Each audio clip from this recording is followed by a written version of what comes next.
Okay guys, so I know this is not a craft video, but this is a how-to channel, and so I wanted to show you how to make your own dog food, at least the way I do it. There's many ways to do it. There's many ingredients you can add. I like to give my dog variety. Jeffrey has allergies, so I have to test each item for a week or so before I add anything new. Today he's getting a wide variety, well, a good little variety. Do your own research, see which foods are good for dogs, because some things are controversial, like the garlic, but I've been giving it to him for a long time. It really helps his coat, and he actually does like a drive-by on his food. If there's no garlic in there, if I forget to put the garlic, I know, because he doesn't want it. This is how I do it. Okay, we're starting off with ground beef, and I buy 10 pounds and shape it into balls about like this. And that makes 2 of these large Ziploc bags full. And Jeffrey usually gets 2 or 3 of these a day, but you could use turkey or chicken. Next, we have liver, and he gets liver every day. Liver and beef are the basis of his diet. And then I just cut it in pieces and put it in ice cube trays, which get frozen and then put into Ziploc bags. Then I get pumpkin, this canned pure pumpkin, to make sure the ingredients are only pumpkin. Fill the trays and freeze them. I have peas, which are only peas. And since they're raw, I put a little extra virgin coconut oil on them, mix them around, put them in the toaster oven. And then while that's cooking, I'm going to run out to my garden real quick. Okay guys, I just came in from clipping some herbs. They're already wilting from the heat out here. It's hot. But anyway, I clip some herbs every couple days and I keep them in a vase of water. So I have basil, I have spearmint, I have oregano. No, this is parsley, and I have dill. And all of these are good for your dog, as well as ginger.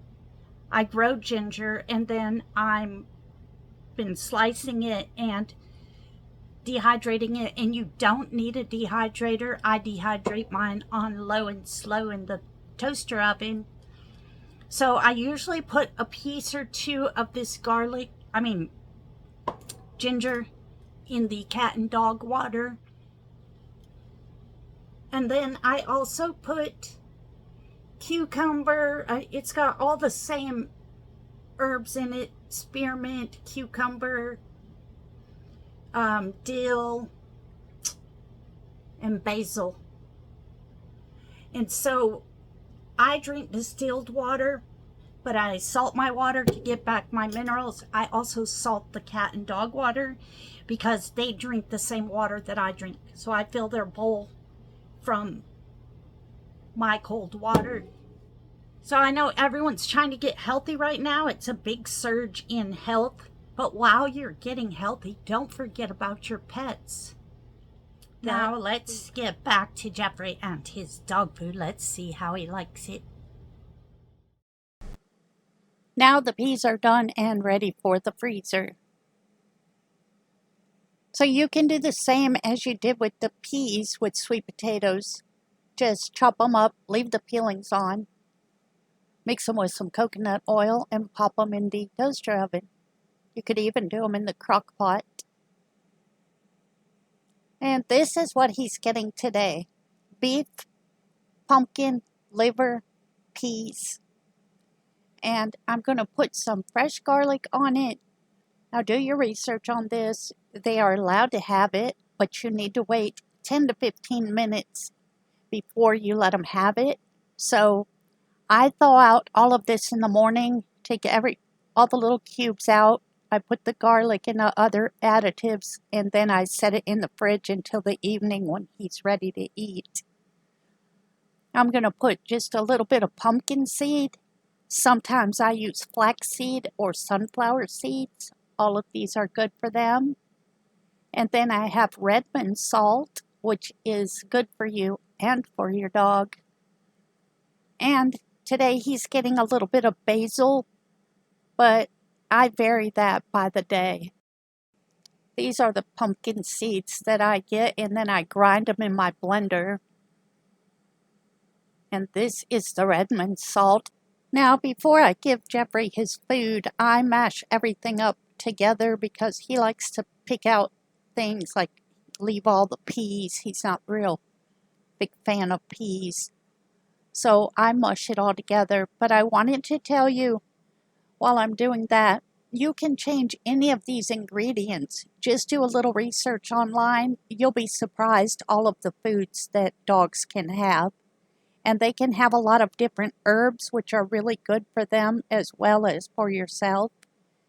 So I change up what herbs.